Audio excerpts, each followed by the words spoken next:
Salut Morgane. Salut Amélie, ravie d'être ici. Bon, Morgane Henry, tu t'occupes, toi, de préparer les couples au mariage. Exact. C'est Ouais. bien ça. Donc, dans cet échange, eh bien, nous allons parler, eh bien, voilà, préparation de couple au mariage, mais nous allons aussi parler, eh bien, couple d'une manière plus générale, relations, euh, développement interpersonnel, et puis comment rencontrer le bon. Oh yeah. Yes. Ouais. Est-ce que tu veux bien te présenter? Donc oui, comme tu l'as dit, je m'appelle Morgane Henry, je suis la créatrice du parcours Fondation, qui est effectivement une préparation au mariage. Donc j'aide les couples à poser de bonnes bases avant de s'engager. Et je sais que dans le milieu laïque, c'est pas forcément très connu. Dans le milieu catholique, c'est un peu plus courant. Et donc l'idée, c'est pas d'avoir une préparation au mariage qui soit dogmatique, elle est laïque, mais elle s'appuie à la fois sur une approche, peut-être pas spirituelle, mais philosophique du couple, et puis surtout sur une approche de la connaissance de l'humain et des dynamiques qui peuvent exister dans une relation à deux. Et c'est ce que j'adore transmettre. Yes, top. Bah, merci de prendre ce temps pour échanger avec nous à ce sujet. Pour ceux qui nous écoutent, moi je suis Amélie Brossard, coach et thérapeute depuis 2012 et j'accompagne les femmes célibataires à rencontrer l'homme de leur vie grâce à un processus transformationnel à l'intérieur d'elles-mêmes. Et je trouvais ça hyper inspirant du coup de pouvoir connaître toi, déjà dans un premier temps, eh bien, ton parcours qui t'a amené à faire ce que tu fais aujourd'hui parce que bah, voilà, j'ai cette conviction qu'on ne fait pas ce qu'on fait par hasard, lorsqu'en tout cas c'est une mission de cœur. Euh, alors, est-ce que tu peux nous dire deux mots un peu sur ton parcours? Oui, c'est sûr. Je m'étais pas du tout prédestinée à ça au départ. Ah, Autant le coaching, ça a été une évidence pour moi très ah, très ok. jeune. Donc je me suis tout de suite dirigée vers ça dès que j'ai pu. Donc j'ai fait des études de gestion avant, histoire d'avoir un diplôme, mais très rapidement je me suis formée au coaching. Et ce qui m'a permis de lancer mon activité et d'accompagner des entrepreneurs parce que j'avais les compétences de gestion qui allaient bien, que les opportunités ont fait que j'ai rencontré les bonnes personnes. Et donc, j'ai d'abord utilisé mon expertise pour ça. Même chose avec ce même focus que toi, d'apporter une transformation intérieure qui va permettre aux personnes d'incarner finalement les résultats qu'ils veulent, parce que pour moi, c'est la clé aussi. Ouais, complètement. Et donc, moi, au départ, j'avais accompagné pas mal d'artisans et de créateurs qui sont des métiers passion. Bref, donc ça a été la première partie de mon activité de coach. D'accord. Et en parallèle de quoi, j'avais mon expérience amoureuse en parallèle. Et en fait, ce qui s'est passé, c'est que moi, le mariage, à la base, c'est pas du tout mon truc. J'ai pas une culture familiale qui est orientée vers ça. Mes parents, ils ont dû se marier avec 4 personnes à la mairie en 30 minutes, quelque chose comme ça. Donc, c'était vraiment pas dans notre culture familiale. Ok. Ils ont divorcé au bout de 20 ans. Donc, pareil, avec le divorce, j'avais pas forcément une super image de cet événement. Mm. Et c'est vraiment finalement avec mon ex-compagnon que j'ai découvert toute la richesse que ça pouvait apporter, lui qui était catholique justement, Mm. qui avait une toute autre vision que moi de la relation de couple, de comment s'engager dedans, ouais, ça a été un choc des mondes de ce point de vue-là, et donc à la fois vertigineux et passionnant.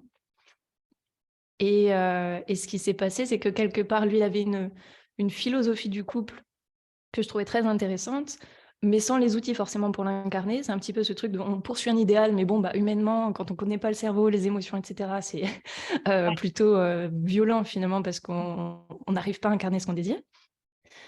Et, euh, et moi, bah, j'avais les outils. Sans la philosophie, donc quelque part qui m'a plutôt transmise. Et je me suis dit, tiens, mais en fait, c'est intéressant. Il y a beaucoup de bonnes choses qui peuvent être prises de finalement l'environnement catholique pour remettre un peu de sens, remettre de la force dans cet environnement du couple qui est quand même beaucoup challengé dans notre société aujourd'hui. Mm.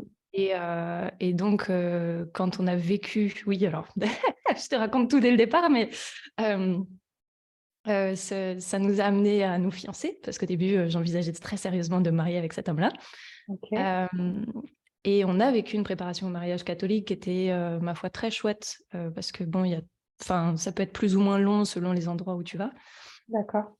Et là, quand j'ai vécu ça, quand j'ai vu la profondeur que ça nous a apporté et que moi, j'avais derrière la tête tous les outils de coaching possibles pour pouvoir enrichir ça, je me suis dit, mais il faut faire quelque chose.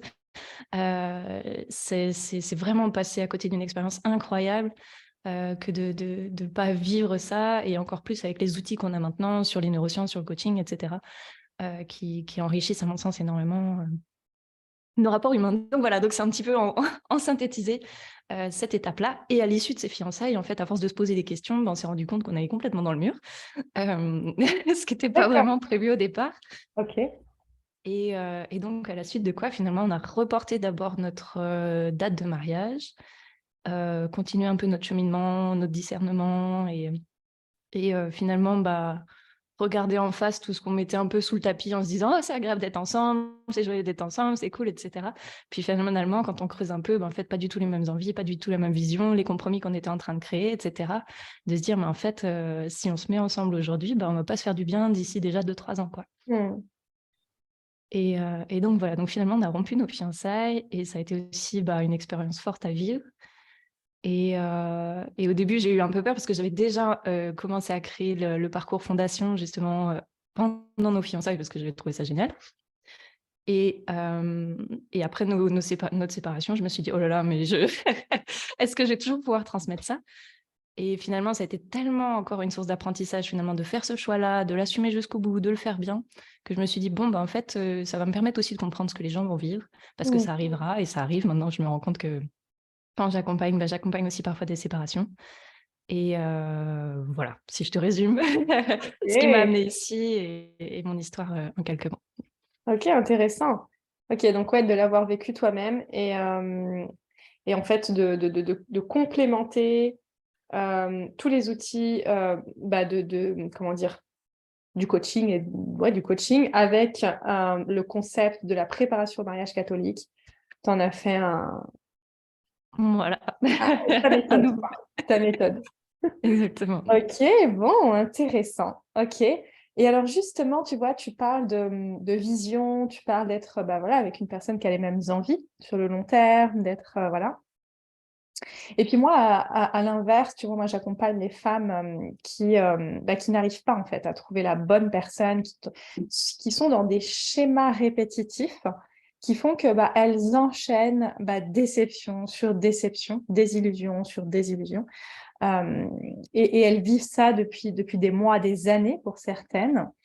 Et certaines d'entre elles euh, ont vraiment cette croyance qu'elles n'ont pas de chance. Cette croyance que c'est une histoire de chance et que elles, en fait, elles ont la poisse en amour, elles n'ont pas de chance. Et je le comprends parce que dans ma vie d'avant, entre guillemets, dans ma vie sentimentale d'avant, j'ai pu moi aussi penser ça. Qu'est-ce que tu leur répondrais? Que, comme tu le sais, ça n'a rien à voir avec la chance. Il y a quelqu'un quelque part qui vous attend, et avec qui ça va matcher. Et ça, c'est surtout que c'est ce que vous expérimentez dans votre relation, c'est à l'image de vos programmes inconscients qui dirigent votre vie malgré vous. On a la chance aujourd'hui de plus se comprendre, de plus savoir l'accompagner, et pas juste être en train de se dire « Tiens, c'est bizarre, il y a un pilote automatique », et puis on le regarde faire, et puis on se dit comment on fait pour réajuster. Aujourd'hui, on a les outils pour comprendre, on comprend de mieux en mieux le cerveau, et ce qui permet de faire finalement évoluer ces programmations qui dirigent vos vies. Et donc, ce que vous remettez à la chance, en fait, vous avez du pouvoir dessus, vous avez même la responsabilité de le faire évoluer. Et donc, la bonne nouvelle, c'est que ça peut changer, et que des personnes comme Amélie vous y aident à merveille. Donc ça, c'est c'est très enthousiasmant. Yes, complètement. Et effectivement, il y a tu sais, le fait de se rendre compte qu'on a cette part de responsabilité. Là, tu as deux réactions, tu sais. Tu as la réaction de la personne qui n'est pas forcément prête à entendre ça et qui se dit non, mais attends, mais c'est déjà que je suis en souffrance. En plus, tu me dis que j'ai ma part de responsabilité, tu vois. Ouais, c'est violent. Ouais. C'est ça. Et la personne qui est dans un autre état d'esprit et qui dit mais attends, si j'ai ma part de responsabilité, alors ça veut dire que je peux changer les choses, en fait. Ça veut dire que j'ai le pouvoir là-dessus. Et c'est vraiment dans cette démarche-là, finalement, qui nous fait avancer, quoi. Oui, et c'est important ce que tu dis en fait, et c'est peut-être que j'ai pas précisé, c'est que on est responsable de ça, mais c'est important dans un premier temps de se dire que c'est pas de votre faute non plus. Vous n'êtes pas coupable dans l'histoire, responsable mais pas coupable, et vous êtes le fruit de votre héritage parental, enfin sociétal, etc. On a le bagage qu'on a, on apprend à composer avec, et donc tout ça, quelque part, vous n'avez pas complètement choisi, tout est relatif. Et donc voilà, vous n'êtes pas en train de porter la responsabilité de ce poids-là, mais en revanche, vous avez le pouvoir de déposer les valises et de faire autre chose. C'est Et c'est ça. ça, en fait, la bonne nouvelle. Mm. Complètement. Voilà. Yes. Est-ce que ça t'arrive? Alors, toi, t'as une cible différente de la mienne, tu accompagnes des profils différents, donc je ne sais pas si ça t'arrive ou pas. Est-ce que ça t'arrive d'avoir des personnes qui viennent à toi, parce que moi, c'est très fréquent, et qui ont déjà tout essayé? Euh, et encore une fois, hein, je comprends ces femmes-là, parce que quand tu as fait des années de psy, quand tu as fait voilà, un suivi avec un hypnothérapeute, avec un énergéticien, que tu as lu des tonnes et des tonnes de livres, que si, que ça, il y a un moment donné, et tu te rends compte que pour autant ta vie n'a pas changé, que tu n'obtiens pas de résultats différents. Est-ce que toi aussi, tu es face des fois à ces profils-là? Ou pas Ouais, forcément? Peut-être pas, hein, ça va pas prendre la même forme, parce que dans le sens où les personnes que j'accompagne, elles viennent avec le désir de mettre toutes les chances de leur côté. Donc ce désir-là, souvent, il t'arrive pas avec un emballage de «Oh, j'ai fait plein de trucs», et Ouais, il y a voilà. quelque chose d'animé. Par contre, ce que j'observe, c'est plutôt le fait que, et notamment les femmes, qui ont souvent fait un petit peu de développement personnel avant, arrivent en ayant le sentiment de savoir plus que leurs compagnons, d'avoir fait plus de chemin que leurs compagnons, que leur intelligence, des fois, peut avoir un peu plus de... ça, au début, je m'en méfiais pas complètement. Et c'est un vrai biais, en fait. Et donc, c'est plutôt dans ce sens-là, moi, que ça va impacter. C'est croire que du fait d'avoir fait un peu de cheminement de ce côté-là, et ben, t'en sais plus que l'autre. Alors qu'en fait, souvent, quand tu allais vers le développement personnel, c'est que... comment dire... c'est comme si tu n'avais pas ressenti la vie, tu as été obligé de la penser à un moment donné pour réussir Mm.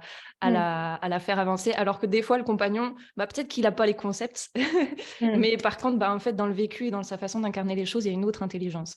Ouais. Et donc, c'est important. Voilà. Donc, moi, ça va plutôt être sous cette forme-là que ça va se traduire. Ouais, ok.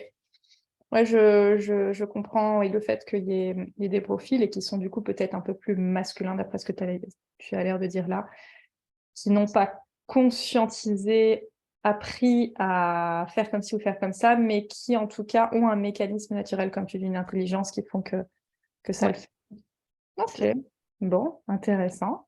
Très bien. Moi, j'aurais tout plein de questions encore hein, sur le sujet, hein, si je continue comme ça. On peut. Moi aussi, j'en ai, mais qu'est-ce que je m'étais mis? Tu parlais tout à l'heure des croyances, parce que toi, oui, donc tu disais les femmes qui ont tout essayé, et du coup, tu parlais de ce sentiment d'avoir pas de chance quelque part. Hmm. Euh, Qu'est-ce qui, dans ce que tu observes, parce que c'est vrai que j'ai pas les mêmes schémas, moi, de mon côté, qu'est-ce qui bloque le plus, peut-être, ces femmes-là à réussir à vivre vraiment une relation épanouissante? C'est quoi les croyances peut-être les plus courantes? Alors, est-ce que la question c'est ce qui bloque le plus ou est-ce que la question c'est quelles sont les croyances les plus fréquentes? Parce que la réponse Pas ne la va même. pas être la même. Ce qui bloque le plus, en réalité, ce sont des conditionnements inconscients, des schémas inconscients qui sont reliés à une croyance, certes, mais il n'y a pas que la croyance, il y a la croyance et il y a tout le schéma qui se met derrière, en fait. Et comme je l'ai dit, hein, dans 99,99999%, ce sont des schémas inconscients. Donc, du coup, on est dans des mécanismes sans se rendre compte qu'on est dans ce mécanisme-là. Et du coup, on va attirer à nous les personnes, les rencontres, les situations qui correspondent à ce mécanisme-là. Donc, si par exemple, la personne, elle est dans je te dis n'importe quoi, dans un schéma qui est lié à une blessure du rejet, admettons, prends ça comme ça, le schéma de rejet ou le schéma de solitude, voilà, le schéma de rejet, ce qui fait que cette personne-là, elle va y mettre, tu vois, toute sa bonne volonté. Alors, elle va faire un travail sur elle va essayer d'être autrement, elle va faire ci, elle va faire ça. Elle aura beau y mettre toute sa bonne volonté, notre corps a une mémoire. Et tant qu'on ne va pas transformer ça intérieurement, eh bien, inconsciemment, puisque comme tu sais, nous sommes dirigés à 95% par notre inconscient, tous nos conditionnements internes. Et du coup, elle aura beau tout tenter, tant qu'elle ne va pas transformer ce schéma-là, elle va malheureusement continuer d'attirer à elle des personnes, des situations, des rencontres, de l'attirer à elle, mais même de le créer de par ses comportements, ses attitudes inconscientes. J'insiste bien là-dessus. Voilà. Ouais, c'est pas Euh, volontaire. Ouais. donc ça, je dirais que c'est ce qui bloque le plus. Et puis les croyances les plus fréquentes, écoute, les croyances les plus fréquentes, il y en a plusieurs, c'est les hommes veulent que du sexe, ne veulent pas s'engager. Ah ouais. Alors que certes, il y a des hommes qui veulent que du sexe, mais il y a aussi des hommes qui sont Ils veulent sensibles, s'engager. qui veulent s'engager. Il y a la croyance de j'ai pas de chance, je suis maudite, j'ai pas de chance. Et puis il y a la croyance de ok, les autres y arrivent, mais moi, même si je fais un accompagnement, même si je me transforme, moi c'est différent. Après, ça c'est peut-être lié aussi à la peur de l'échec à nouveau, mais ça c'est ce qui revient assez souvent. Ok, ouais, super intéressant. Ouais. Après, encore une fois, voilà, hein, ces croyances-là, elles sont légitimes, hein. Lorsqu'on a une croyance, c'est que dans le passé, on a vécu Des situations qui nous ont montré ça, ouais. c'est ça, exactement. Hein. Exactement. Donc voilà, d'ailleurs, tu dois voir de ton côté qu'il y a des hommes, oui, certes, il y a des hommes qui veulent des relations légères et qui veulent s'amuser, mais il y a aussi des hommes qui demandent qu'une chose, c'est de s'engager. Et j'imagine que toi, tu dois en croiser du coup. Ouais, ça c'est... ça me met presque, tu vois, de l'émotion rien qu'à y penser. Parce que j'ai cette chance-là, ouais, ça me touche vraiment, d'être au contact d'hommes qui sont ultra inspirants, en fait. Parce que pour s'engager dans ce que je fais, il n'y a pas de secret, il y a une certaine conscience des choses quand même, qui est une certaine envie, une certaine vision de la relation, une certaine vision du couple, une certaine vision de la femme, qui sont déjà installées. Et donc, j'ai la chance d'accompagner des couples et les hommes de ces couples-là qui sont d'une sensibilité, d'une justesse, d'une conscience, d'une volonté de construire des belles choses qui est juste, enfin, qui me touche toujours plus. Parfois maladroitement, il n'y a pas de secret parce que voilà, il y a aussi des schémas aussi des fois qui sont intéressants à désamorcer chez eux, mais ouais, non, je suis très très touchée en fait quand on donne l'espace aux hommes de montrer le meilleur d'eux-mêmes, qu'on leur offre l'espace sûr où ils vont pas être jugés pour ça. Il y a vraiment des choses magiques qui se passent. Donc ouais. Yes, top. Et allez, dernière sujet que je lance, dernière question que je lance. Qu'est-ce que tu dirais aux femmes, parce que moi, on me le dit souvent, ça aussi, aux femmes, justement, qui disent non, mais en fait, j'ai tellement, en fait, comment dire, vécu d'échecs, de déceptions, que émotionnellement, je suis à plat, je suis épuisée, et du coup, parce que comment dire, dans mon accompagnement, forcément, tu sais, on démarre voilà, par transformer tout ça, libérer tout ça pour trouver une autre énergie. Mais il y a cette crainte de j'y arriverai pas parce qu'émotionnellement, en fait, je suis à plat et j'ai peur de souffrir à nouveau. Et peut-être que toi, dans les couples qui viennent à toi, peut-être tu es face à cette peur de à nouveau se tromper, peur je sais pas si ça t'arrive ou pas, tu vois, peur de souffrir à nouveau. En fait, comme si le passé avait tellement un poids encore aujourd'hui qu'elles n'arrivent plus en fait à ne serait-ce que se visualiser ou d'imaginer que voilà. Est-ce que ça te parle ça? Euh, Ça se traduit pas exactement comme ça. Ça m'évoque plusieurs choses. Là où je l'ai vraiment plus observé, et ça c'est des choses que je fais moins souvent, mais récemment j'ai accompagné un couple à plutôt comment dire, sauvegarder leur mariage, et finalement qui a mené vers une séparation, mais donc qui avait déjà 15 ans de relation ensemble. Et donc là, effectivement, il y avait vraiment ce truc de oh, on s'est fait souffrir et du coup, beaucoup de difficultés à se rouvrir à l'autre, etc. Mm. Donc là, effectivement, je peux vraiment l'observer. Après, dans les couples qui se préparent à se marier, c'est moins saillant. Ça va plutôt être quand je les accompagne sur des conversations qui peuvent être un peu challengeantes, un peu difficiles, d'aller sur le domaine des émotions pour ceux qui n'ont pas du tout l'habitude de se dire ouh là là, je ressens des trucs forts et ça réveille des choses. Et là, effectivement, voilà, ça va brasser, mais c'est pas tant lié à leur bagage. Ouais, Enfin, si, mais c'est pas, ça se dit c'est pas de pas la même. direct. Ouais, c'est ça. Ouais, C'est peut-être lié à un bagage, mais c'est pas direct comme je l'ai exprimé moi, quoi. ouais, c'est ça. Ouais, exactement.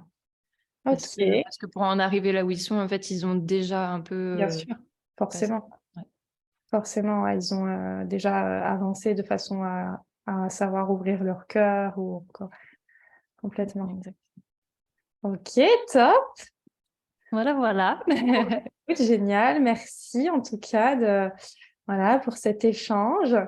Pour celles qui nous écoutent, mettez en commentaire juste en dessous si ça vous parle, peut-être si vous vous reconnaissez. J'aime toujours lire voilà, vos retours, vos commentaires. Et puis, bah, écoute, en tout cas, Morgane, merci. Est-ce que tu as quelque chose à rajouter ou est-ce que c'est tout bon pour toi? Non, non, c'était un vrai plaisir d'échanger avec toi. C'est vrai que c'est un sujet où on pourrait parler toute une après-midi si on s'écoutait. Et puis, ben, si vous voulez me retrouver, je communique assez peu encore, mais voilà, sur mes réseaux, sur Facebook, Morgane Henry, ce sera avec joie aussi d'échanger avec vous, que ce soit pour un message ou pour envisager un accompagnement à l'avenir. Yes, Morgane Henry c'est sur Facebook principalement? Ouais, YouTube peut-être? ouais, Facebook plutôt. Plus Facebook, yes. Ok. Et j'en profite, petit mot de la fin, si le sujet du couple et de l'amour vous intéresse, je vous invite à mettre en commentaire juste en dessous, yes Amélie, oui Amélie. J'ai donné dernièrement une masterclass sur les 5 clés de la réussite en amour. Et avec grand plaisir, si vous souhaitez appliquer ces 5 clés dans votre vie dès maintenant, eh bien, je vous partagerai le replay. Eh bien, écoute, encore une fois, merci beaucoup Morgane. Je te souhaite une excellente journée. Je te dis à bientôt. Merci à toi, Amélie. Ciao, ciao. Salut.